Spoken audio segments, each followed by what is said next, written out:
All India पयाम ए इंसानियत forum की हल्दी पोखर शाखा के द्वारा हल्दी पोखर बाजार में जरूरतमंदों, बुजुर्ग और विधवा महिलाओं के बीच 50 शाल का वितरण किया गया। शॉल पाकर लोगों के चेहरे खिल उठे। फोरम के मोहम्मद जाहिद हुसैन नदवी के नेतृत्व में उक्त कार्यक्रम का आयोजन किया गया। उन्होंने कहा कि ऑल इंडिया पयाम ए इंसानियत के संस्थापक अली मियां नदवी ने पूर्व प्रधानमंत्री स्वर्गीय अटल बिहारी वाजपेयी से कहा था, मुल्क के बुनियाद 3 चीजों पर है: धर्मनिरपेक्षता, प्रजातंत्र और नॉन बैलेंस। जब हम भारतवासी अपनी इन बुनियादों को मजबूत करेंगे, तब हमारा मुल्क न सिर्फ आगे बढ़ेगा बल्कि विश्व गुरु बन सकता है।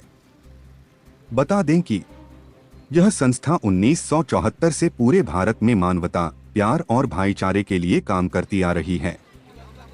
मौके पर फोरम के बबलू चौधरी, ओम प्रकाश गुप्ता, दुलाल मुखर्जी, राम प्रधान, काड़ू रहमान, असगर अली, मोहम्मद तौहीब आदि उपस्थित थे।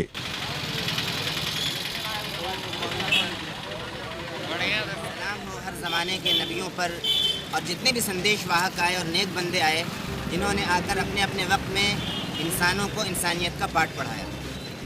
एक वाक़या मैं आज सुनाना चाहता हूँ।